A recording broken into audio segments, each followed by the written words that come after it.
we tend to think that Muslims are stupid people, that they're going to forget that the United States supported tyranny for 35 years.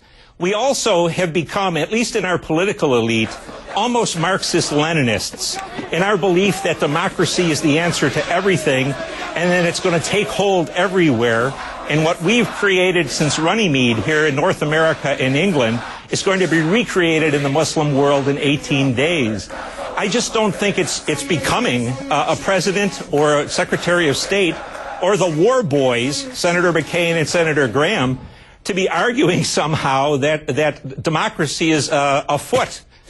When clearly it's not. Well, look, Michael, first I have to disagree with your premise in terms of the overarching view of the Islamic world. And I think there is much greater nuance in the relationship that the President and the Secretary of State and the United States senators, whom you mentioned, are trying to craft with the new leadership. Everybody understands, do they not, that this is a moment of transition. This is a moment where the old ideologies, the old governing structures throughout North Africa and the Middle East are being pushed aside by what is a genuine uprising from the grassroots of the populace. Nobody knows with any certainty where it will go. And I think if you listen to the Fareed Zakarias, the Fuad Ajamis, the real experts in the region, they all say there is enormous uncertainty, but certainly it is better to begin to forge the relationship in terms of the common notions of tolerance, freedom, secular democracy that we believe in, not believing it will take root overnight, but certainly to articulate those views than to be a hands-off and let tyranny reestablish itself. Wouldn't you agree with that?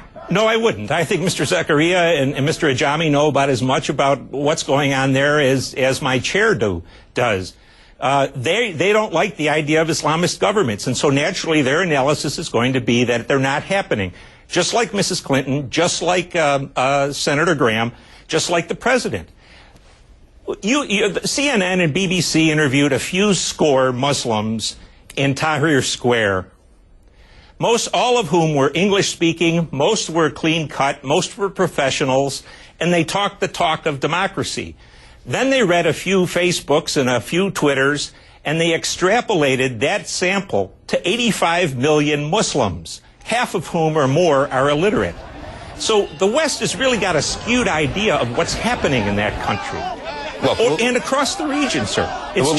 It's madness. Michael, with all due deference to your deep expertise in the region, you have many years. I didn't claim I had deep deference, sir. What I'm claiming is that 85 million Muslims are not going to go in the direction of a democracy they consider irreligious or perhaps even pagan, rather than toward 1,400 years of tradition. Michael, let's agree on something. First of all, I think Fareed Zakaria and Fuad Ajami are enormously expert, knowledgeable individuals about the region in particular. And the one thing I would say is that nobody thinks Jeffersonian democracy is going to spring up overnight, that somehow the Bill of Rights that is enshrined in our Constitution will be embraced by 85 million Egyptians. Nobody obviously believes that. But what you weren't listening to CNN then, sir, during the Tahrir Square business. Well, again, Michael, with all deference, I think I was listening to it. I was often here. But I think here's the larger point. What we are saying is that there is an arc of history and that there is movement in a particular direction.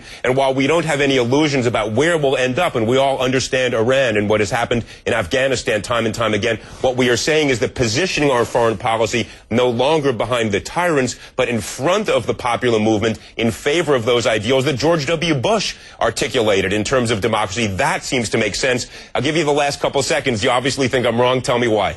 I think Bush was wrong. I think Clinton was wrong. I think this guy is wrong. It's just not going to happen in the way you think it's going to happen, sir.